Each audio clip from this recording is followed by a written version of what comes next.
Salut à tous, salut à toutes, c'est le fils de Bulle. Désolé si vous entendez un peu d'écho, en fait je viens d'emménager dans un nouveau bureau et ça résonne un peu. J'espère de tout cœur que je vais pas devoir réenregistrer cette vidéo parce que je vais la faire en full impro. Et autant vous dire que j'ai pas l'habitude. Si le fils de Bulle écrit ses vidéos en règle générale, il y a bien une raison. C'est que quand j'ai pas de texte à suivre, eh ben je suis un peu perdu. Mais bon, pour cette fois on va essayer comme ça. Bref. Alors on se retrouve... C'est qui le patron? C'est moi. On se retrouve donc aujourd'hui pour la vidéo top de l'année. Quelles sont les meilleures bandes dessinées selon moi qui sont parues en cette année 2024? Et laissez-moi vous dire que selon moi, cette année, on a eu une excellente fournée en ce qui concerne la bande dessinée. Alors j'ai sans doute marqué top 10 dans le titre, mais je sais pas s'il y en a 10, à mon avis, il y en a un petit peu plus. Bref, on va commencer tout de suite. Oh, les beaux dessins que t'as fait des beaux dessins. Astérix, c'est pas la recherche utopie. Lisez des BD, faites je ne sais quoi, mais...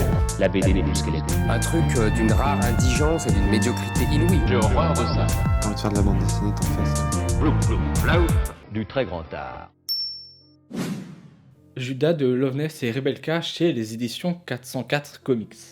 Ou non, 404 Graphics d'ailleurs, vu qu'ils ont changé. En fait, ça raconte l'histoire du Nouveau Testament, mais du point de vue de Judas.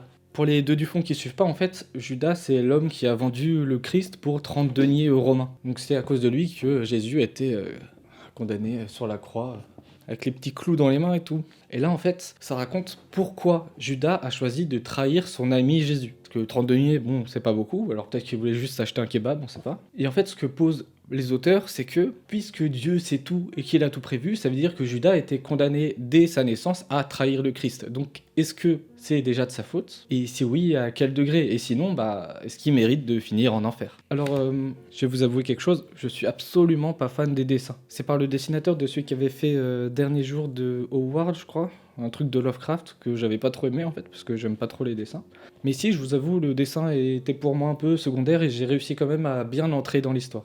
En gros, il va rencontrer le diable qui va vouloir faire un pacte avec lui et tout. Et en fait, ce qui m'a beaucoup surpris dans cette BD, c'est que il y a un twist, un parti pris final qui est assez osé, je trouve, pour une BD à destination des athées, on va dire. Parce que si Judas était condamné à trahir Jésus, peut-être que ça aussi, ça faisait partie du plan de Dieu et que ça sert à autre chose en plus dans la suite de l'histoire. Mais bon, je vais pas tout vous dévoiler non plus. Voilà, en tout cas, moi, c'est une BD qui m'a beaucoup surpris. Et par contre, je sais pas s'il faut avoir, disons, une histoire un peu avec la religion catholique pour réussir à apprécier ça. Pour la petite histoire, moi, je viens d'un milieu très catholique et je suis athée. D'ailleurs, je me suis fait débaptiser il y a pas très longtemps. Vous pouvez mettre des pouces rouges si ce que je dis vous plaît pas. Mais je sais pas si pour des gens qui connaissent pas l'histoire de la religion, qui ont jamais lu la Bible, jamais assisté à des offices, si ça va leur parler particulièrement. Parce que c'est vraiment, on va dire, une méta-histoire sur le Nouveau Testament, sur ce qui se passe dans la Bible. Donc voilà, je sais pas du tout. En tout cas, c'est validé par le fils de Bulle. Vous voyez, je galère un peu en impro. Je sais pas si ce que je raconte a une quelconque pertinence ou pas. Vous me direz dans les commentaires. Mais bon, tant que je suis là, moi, je vais continuer. Aussi, j'ai pas précisé, mais il n'y a pas d'ordre en fait. Je les ai pas classés du meilleur au moins bon ou inversement. Je prends les BD totalement dans un ordre au hasard. Alors maintenant, voici les nourritures extraterrestres de Stephen Villemain chez De Noël Graphique. Ce mec apparemment il fait du cinéma, je crois, mais c'est quelqu'un que je connaissais absolument pas avant de lire ça. Et comment dire, pour le coup ça va pas plaire à tout le monde. C'est une BD, regardez la première histoire déjà. C'est une meuf, elle reçoit un cadavre d'écureuil ou je sais pas quoi, qui en fait est une flûte et elle peut souffler. Et en fait, quand elle souffle dans la tête de l'écureuil, ça joue de la musique. En fait, c'est une flûte cadavre d'animaux morts. Voilà. Et en fait, la musique est tellement belle qu'en fait, elle pleure des larmes tellement ça lui rappelle son enfance, quoi. Voilà. C'est vraiment une BD très particulière. Vous vous en doutez. En fait, c'est plein de petites histoires avec des styles graphiques un peu différents. Là, vous avez vu, c'était un peu du noir et blanc. Là, c'est un peu plus en couleur. Parfois, c'est des histoires d'une page, parfois 10, 15 pages. Ça dépend vraiment. C'est vraiment en fait un pot pourri d'histoires qui, parfois, n'ont absolument aucun sens. C'est une plongée dans l'univers absurde de l'auteur. Moi, je trouve ça génial, mais je sais qu'il y a certaines personnes qui vont totalement passer à côté. Là, par exemple, c'est l'histoire d'une meuf, pour se la péter au restaurant. Elle commande la caille en côte de maille, qui est une dinde en côte de maille de rectum de poulet, je crois. Je sais pas comment on va présenter ça, mais c'est génial. Voilà, typiquement le genre d'histoire, hop, on arrive, et l'auteur nous explique qu'en 2059, tout a été mis en œuvre pour la sauvegarde des espèces. Donc chaque foyer est sommé d'accueillir autant d'animaux menacés qu'il a d'enfants. Donc là, C'est un couple qui a 2 enfants et du coup ils ont 2 tortues. En fait, pour pas que les animaux soient trop tristes, dès que les êtres humains ils couchent ensemble, et ben les êtres humains doivent aussi coucher avec les animaux histoire que ce soit égalitaire, quoi. Et du coup là on voit que du coup il naît des bébés mutants mi-humains, mi-tortues. Qu'est-ce que je raconte? C'est vraiment très bizarre. Et il y a jamais de conclusion hein, dans ces histoires. Il n'y a pas de petite morale et tout ça. Non, c'est purement absurde. Bref, je sais pas quoi vous dire de plus sur cette étrange BD. Je sais que, même si j'ai pas beaucoup développé, ceux à qui la BD va parler ont très bien compris que ça allait leur plaire. Et ceux à qui ça va pas parler du tout, bah ils savent qu'ils l'achèteront jamais. Bref. Pour établir l'équilibre dans la force, je vais vous parler d'une BD bien plus mainstream parue chez Rue de Sèvres. C'est D'or et d'oreiller, qui est l'adaptation d'un roman de Flore Vesco. Alors en général, je déteste les adaptations littéraires en bande dessinée. Je trouve que ça appauvrit vraiment le genre. Et en fin d'année, ils misent beaucoup sur ça, les éditeurs, sur on va faire l'adaptation. Là, on a eu Sa Majesté des Mouches, Peter Pan et tout. C'est insupportable. Je veux dire, la bande dessinée actuellement, c'est un des seuls arts où il y a vraiment de la création, des nouvelles créations, où les auteurs et les autrices, ils arrivent à inventer des histoires, inventer des compositions graphiques intéressantes. Et au lieu de miser sur ça, les éditeurs, ils misent sur des choses qui existent déjà, mais on va rajouter des petits dessins pour que les gens ils aient envie de l'acheter, quoi. Insupportable. Ou pour que les gens qui lisent pas de vrais livres, eh ben, ils puissent lire des classiques. Mais je trouve ça aberrant en fait. Parce que dans un roman, en plus de l'histoire, du scénario, il y a aussi la littérarité, quoi, le style de l'auteur, la tournure des phrases, le vocabulaire utilisé. Et bah, en fait, en bande dessinée, ça ne fonctionne pas du tout puisqu'on passe sur un système de composition avec des images. Donc ok, en fait, le lecteur il va comprendre l'histoire qui est racontée, on va lui raconter la même histoire que dans le roman, mais il va pas avoir lu la même œuvre que dans le roman en fait. C'est comme si quelqu'un qui va voir les Trois Mousquetaires là, non, le Comte de Monte Cristo au cinéma, ben en fait il va se dire ah bah c'est comme si j'avais lu le livre. Pas du tout en fait, parce qu'il y a vraiment le style de Dumas quoi, qu'on peut pas reproduire en film, parce que livre, film, bande dessinée, ça n'a rien à voir au niveau de la création artistique, au niveau des possibilités que ces différents arts peuvent offrir en fait. Je sais pas si j'arrive à bien m'exprimer, mais en tout cas, je tenais à le dire. Voilà. Et ici, la différence, c'est qu'en fait, c'est assez librement adapté. Donc, les autrices, elles vont reprendre la trame du roman, mais elles vont ajouter des choses typique de la bande dessinée. Je le dis pas souvent, mais vous voyez déjà que les dessins sont magnifiques. Ah oui, il y a un peu de cul, je vais passer, sinon je vais me faire censurer. Hop, vous voyez, il y a des espèces de compositions comme ça, où le rêve et la réalité s'entremêlent, etc. Ça, c'est très pertinent au sein de la bande dessinée. Vous voyez, il y a plein d'effets graphiques qui font que ça ajoute quelque chose de plus que le roman. Donc, on perd le style littéraire de l'autrice originelle, mais on apporte quelque chose pour compenser. Qu'il n'y a pas, par exemple, dans Sa Majesté des Mouches ou le Peter Pan qui sont sortis en fin d'année. Vous voyez ça, typiquement. Hop. Ça, typiquement, c'est pas dans le roman, parce que ça ne peut pas exister dans le roman. Donc dans le roman, je suppose que cette scène, elle est décrite d'une autre façon. Sauf que là, on est en bande dessinée et on utilise la narration de la bande dessinée. Et juste ça, ça mérite, je pense, d'être souligné, d'être encouragé. Là, on ne nous prend pas pour des cons, on fait de la vraie bande dessinée. Et avec tout ça, je me rends compte que je vous ai pas du tout parlé de l'histoire. En gros, c'est un espèce de remake de La Princesse au Petit Pois. En gros, il y a un prince, il veut se marier, et du coup, toutes les princesses du royaume, elles viennent, et il faut qu'elles passent une nuit seule dans la chambre du prince. Si vous voyez ce que je veux dire. Bref, et le matin, le prince, il arrive et dit « Avez-vous bien dormi ?» Et il faut que la princesse arrive à répondre à cette question. Sauf que bien sûr, les princesses, c'est toutes des abrutis. C'est la domestique qui va réussir à répondre à la question. Je vous dirai pas comment, mais disons qu'il y a un petit peu d'érotisme dans cette bande dessinée quand même. Bref, en gros, c'est un conte moderne avec un propos assez féministe, hein, finalement. Je pense que je vais m'arrêter là pour cette bande dessinée. Vous avez compris que c'est super bien. Et ça, du coup... Cette bande dessinée, qui est mainstream, je le rappelle, vous pouvez l'offrir à n'importe qui de votre famille, on va dire au moins 18 ans, qui lise ou pas de la bande dessinée, qui soit fan ou pas de bande dessinée, ça, c'est une très bonne bande dessinée grand public. Autre bande dessinée qui pourra plaire à plusieurs personnes, alors celle-là, Happy Endings de Lucie Brion, chez Sarbacane. Bon, tout est dans le titre, ça nous raconte 3 histoires d'amour qui finissent bien. Moi, mon histoire préférée, c'est la dernière, avec un jeune homme, pour ses vacances d'été, il travaille dans, en gros, un cimetière, quoi. Il doit refaire le jardin des cimetières, voilà, refaire les allées, changer les fleurs, tailler les haies et tout ça. Et il a l'impression qu'il y a un fantôme qui se promène dans le cimetière. Et tout ça, avec en plus, l'histoire d'amour qui va se créer entre les deux. Je trouvais ça vraiment, vraiment très beau et très, très doux. Et l'autrice n'en est pas à son coup d'essai, puisque je vous en avais déjà parlé cette année, je crois, sur la chaîne. C'est une BD qui a 2 ou 3 ans maintenant, qui était déjà une sorte d'histoire d'amour très douce, très belle, entre deux filles. Ouais, alors je vais pas vous spoiler, je vous lis juste la 4e de couverture pour le coup. Et là se réveille avec une gueule de bois carabinée après une soirée, c'est le blackout. Chez qui a-t-elle pu passer la soirée? Et pourquoi son lit est jonché d'objets luxueux qui ne lui appartiennent absolument pas? Si vous avez aimé Voleuse de Lucie Briand paru il y a quelques années, eh ben je vous conseille tout de go Happy Ending, où vous allez retrouver déjà la patte graphique de l'autrice, qui je trouve est assez incroyable, et en plus cette ambiance de douceur très humaine, très intime, quoi. Sans conteste, une des meilleures bandes dessinées de l'année. Vous savez à quoi on peut reconnaître que je suis pas un vrai youtubeur et que j'ai un vrai métier à côté? C'est que j'avais oublié d'allumer la lumière. Donc le reste de la vidéo sera sûrement plus agréable pour vous. On continue dans le top de l'année avec Il y a longtemps que je t'aime de Maryse Pénal. Bon, celle-ci, je vous en ai déjà parlé en long et en large et en travers cette année. Mais j'en remets une couche. En gros, c'est l'histoire de Annie, si je me souviens bien, qui est une femme d'une 50aine d'années, qui après un naufrage échoue toute seule sur une île. Donc elle va devoir apprendre à survivre en mode Robinson Crusoe, et il se trouve que sur cette île, il y a aussi un jeune homme qui est extrêmement beau et extrêmement jeune. Et, puisque ce sont les derniers humains de l'île, ils vont... je vous laisse imaginer. Comme pour Doré d'Oreiller et Happy Ending, il y a clairement un propos féministe dans cette bande dessinée. Déjà, héroïne, femme de plus de 50 ans en bande dessinée, ça n'existe pas.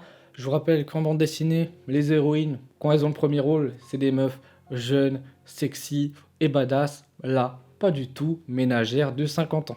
La maîtresse de maison, la ménagère, elle veut avoir un aspirateur, elle veut avoir un frigidaire, elle veut avoir une machine à laver. C'est extrêmement rafraîchissant, j'adore la colo de Maryse Pénal, je trouve ça incroyable, j'adore son dessin aussi. Je passe quelques pages parce qu'il y a un peu de cul. Et donc en gros, l'histoire elle tourne autour de cet amour naissant entre ce jeune homme qui semble être muet, et donc qui ne peut pas mentir, par définition, puisque c'est grâce au langage qu'on ment, et cette femme qui va devoir reconstruire sa vie avec lui. Refaire sa vie et donc aussi remettre en question son couple, enfin son ancien couple avec son ex-mari, on va dire. Enfin, ils sont toujours mariés, mais vu qu'il est censé être mort, bon. Et elle se rappelle aussi régulièrement au cours de l'aventure de comment son mari l'a considérée elle, et du fait qu'en fait elle est beaucoup plus libre aujourd'hui d'être qui elle est, mais en même temps que la sécurité, l'ancienne sécurité offerte par son mari lui manquait. Bref. Voilà, je vous en dis pas plus parce que je vous en ai déjà parlé. Je vous rappelle que dans cette vidéo, je présente plus en détail la bande dessinée en disant que c'est génial et pourquoi ça l'est.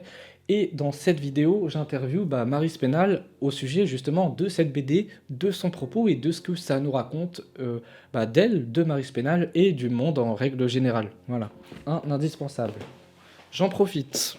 Dans ma vidéo justement sur Maryse Pénal, j'ai dit que à part Il y a longtemps que je t'aime, elle faisait surtout la bande dessinée jeunesse. Ce n'était pas tout à fait vrai, puisque j'ai enfin réussi à mettre la main sur Heidi au printemps, qui est une BD qui n'est plus éditée maintenant, sur lequel il y a d'ailleurs marqué contenu explicite réservé à un public averti. Donc c'était clair depuis le début, qui nous raconte en fait l'histoire de Heidi, la meuf des Alpes, je crois, et sur comment elle va découvrir l'amour, que j'ai trouvé extrêmement touchant et extrêmement mignon aussi. Ça rejoint certains propos d'Il y a longtemps que je t'aime, même si là du coup c'est plus 2 jeunes gens qu'une vieille et un jeune. Voilà, je vous en dis pas plus, mais si jamais vous le trouvez à pas cher, je vous encourage à l'acheter.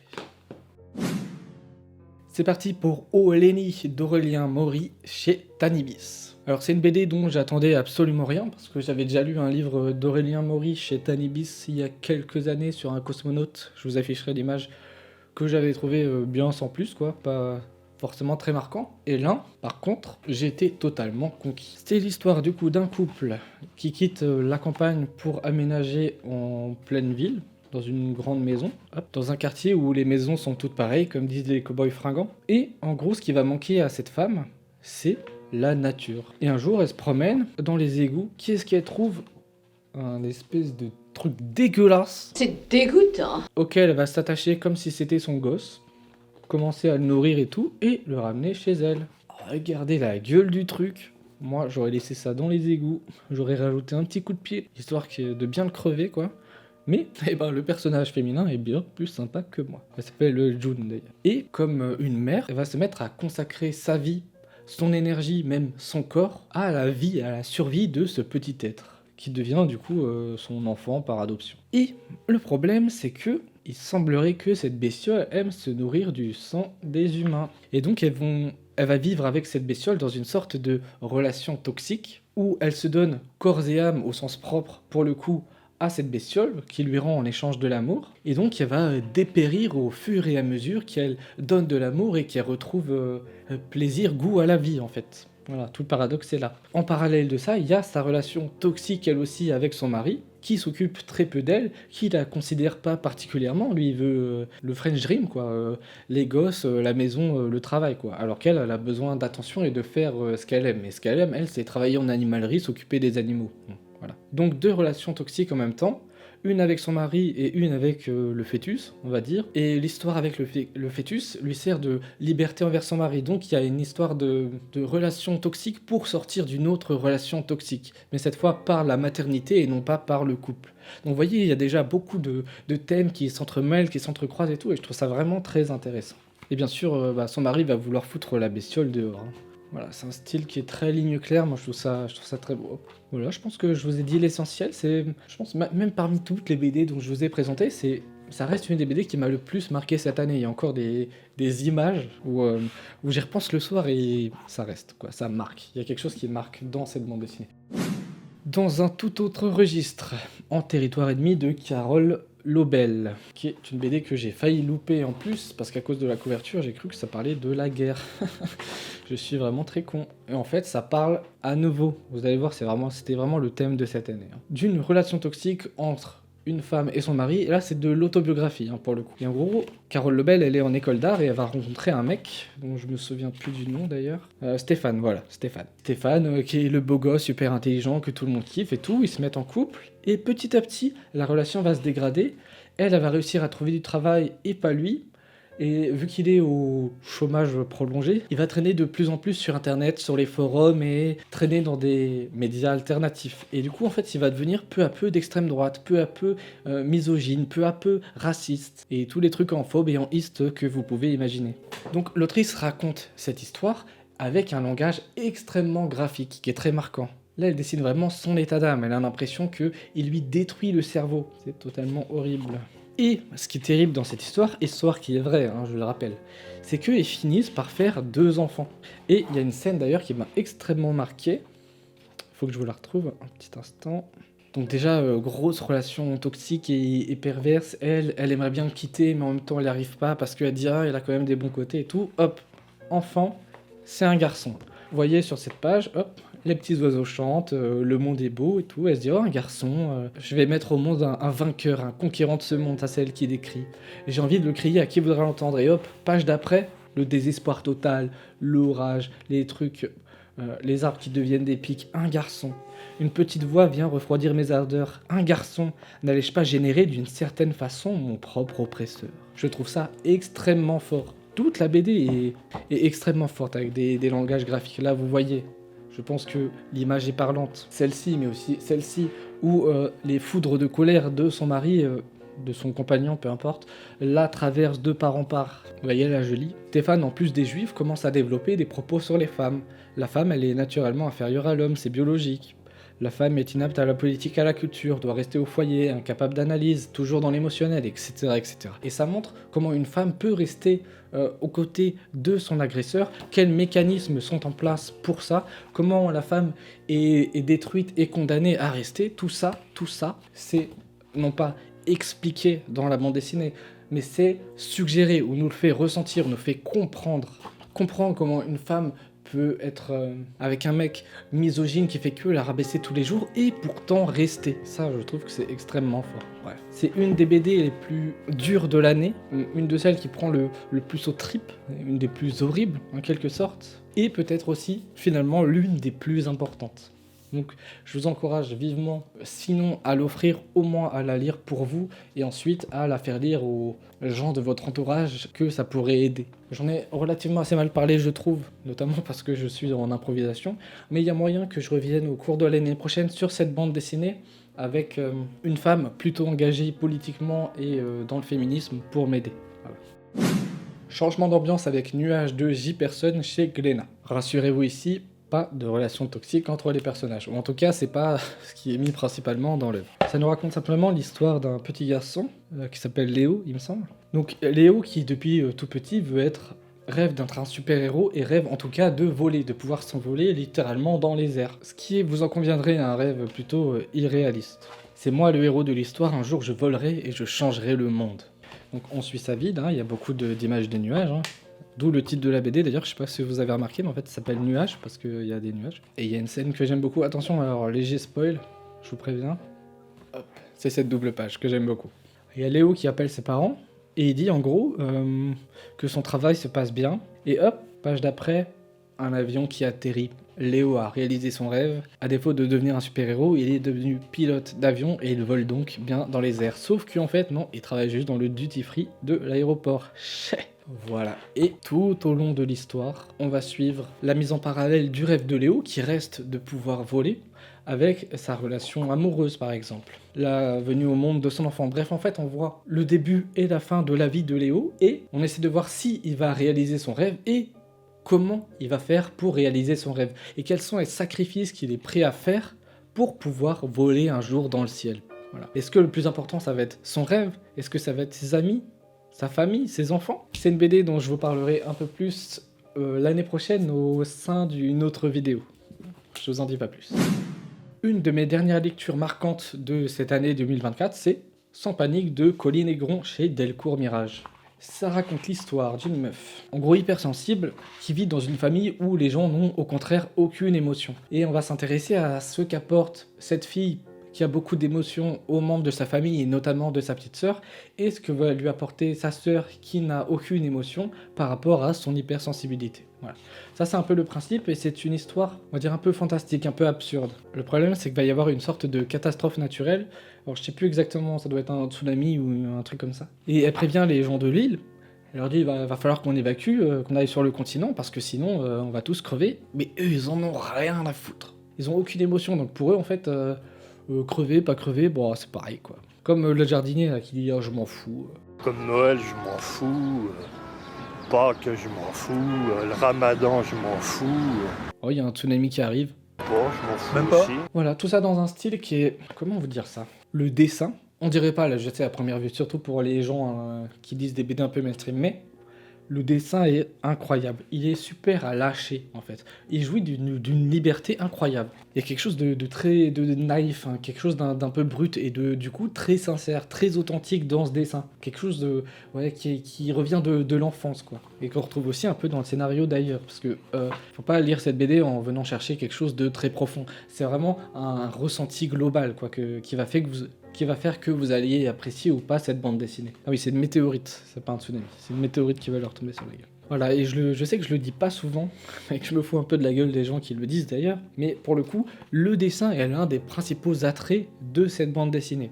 Avec bien sûr la composition qui est très simple et efficace, mais c'est vraiment le dessin qui va donner cette ambiance globale qui tout double en fait. Moi j'ai trouvé ça extrêmement mignon.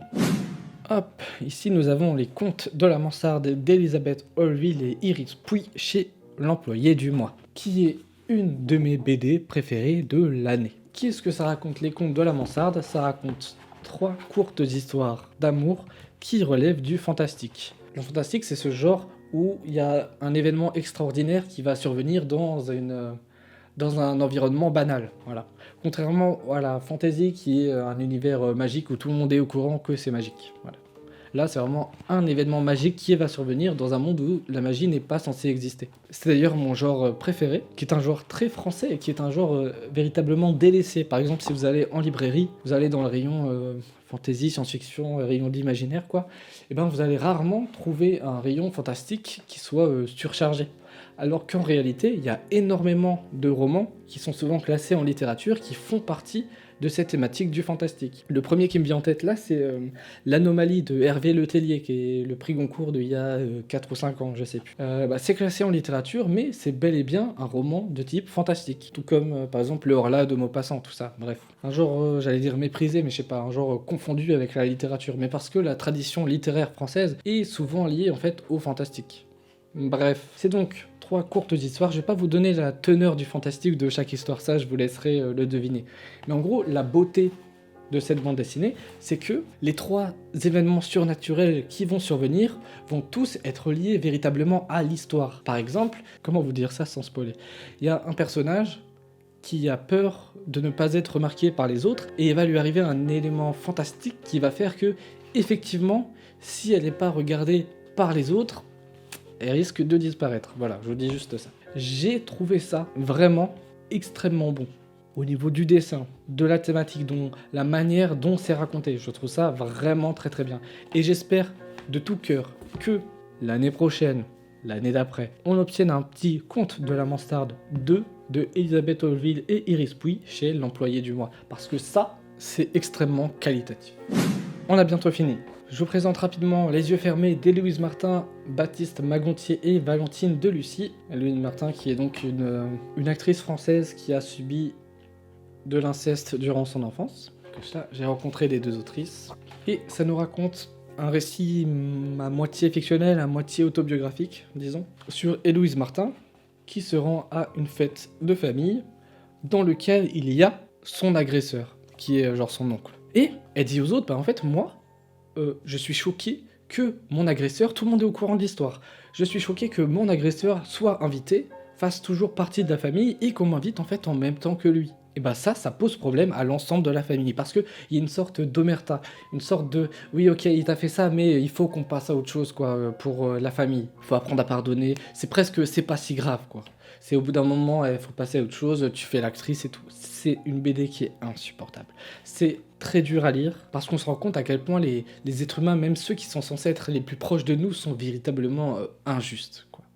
Et sont prêts à fermer les yeux, d'où le titre de la BD, sur ce qui s'est passé juste pour obtenir à nouveau le calme dans la famille, ou pour continuer d'avoir le droit d'aimer la personne qui a agressé.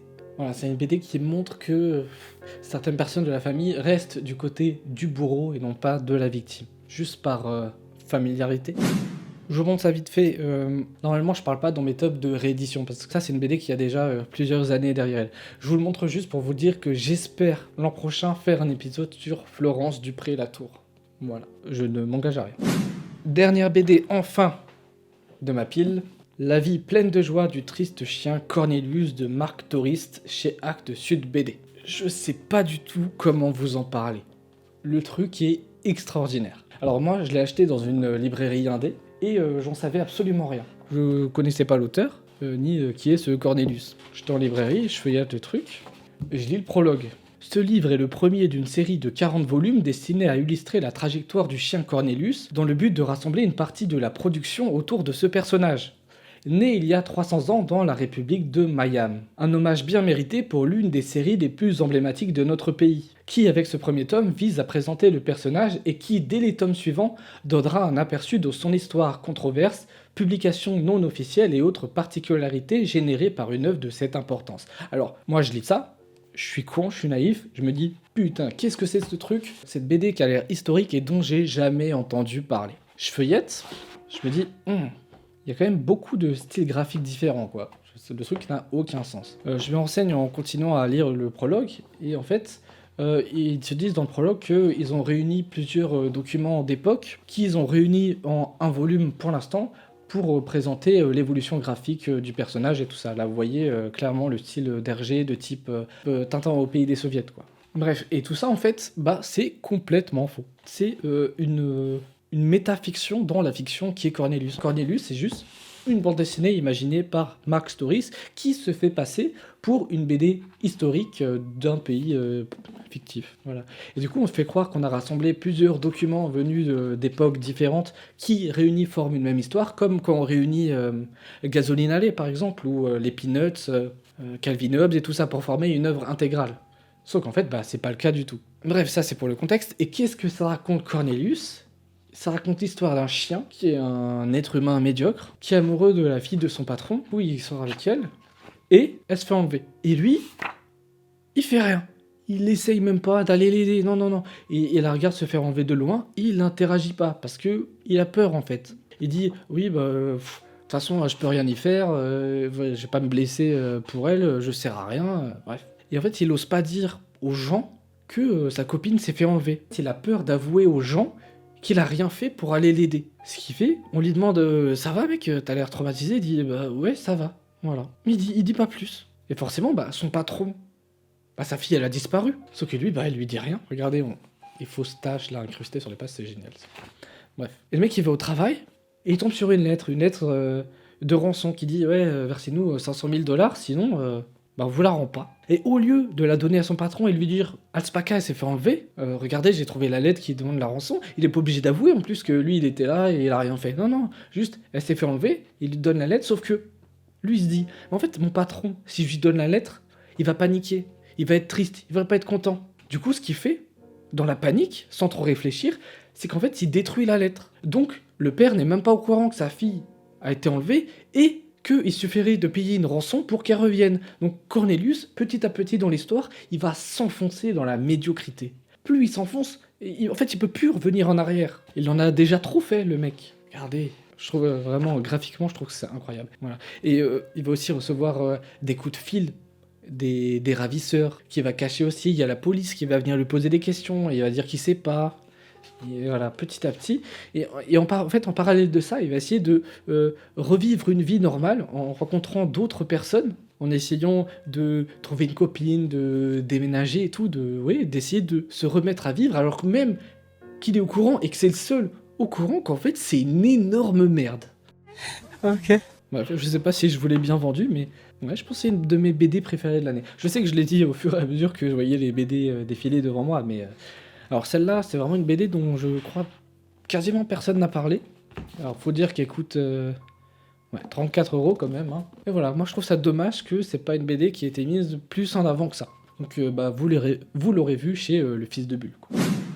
Ça fait à peu près 1 heure et demie, je vois que j'enregistre. Salut à tous, c'est Le Fils de Bulle du futur. J'ai toujours rêvé de dire ça. Je suis en train de faire le montage là et je me rends compte que j'ai totalement oublié de vous parler d'une bande dessinée que j'ai adorée cette année. C'est Au-dedans. Du coup, je vous balance le short que j'ai fait en début d'année histoire de me rattraper un peu. Et tant que je vous tiens, n'oubliez pas de rejoindre le nouveau compte Instagram aussi. A plus. Aujourd'hui, je voulais partager avec vous une BD qui m'a beaucoup touché. Il s'agit du comics Au-dedans de McPhail aux éditions 404. Vous connaissez tout comme moi ce genre de discussion où on balance que des banalités. Ça va? Ouais. Fait pas chaud, hein? Ouais, c'est sûr. Bon.